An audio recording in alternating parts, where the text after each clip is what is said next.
Oke, ini hasil dia. Kipas kita spray mana belakang. Di dalam ni sikit-sikit lah. So ditahan sikit lah, jangan kalah sangat. Kita pasang. Ini yang baru. So skru ni kita pasang balik. Sini, situ dan situ.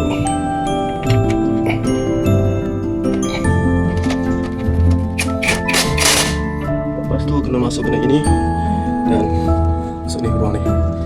Oh, masuk dalam. Okey, pasang ni balik, switch kipas. Itu pasang ni balik. Sebab dia mengganggu tadi nak masuk. Okey, kita pasang ni punya. Pasang balik. Okey, ni air dilator yang tukar tu ada bawah. Masuk dalam ni. Nama punya kalibrasi. Kita masuk, caranya masuk. Ibu lagi. Masuk sikit-sikit. Nampak?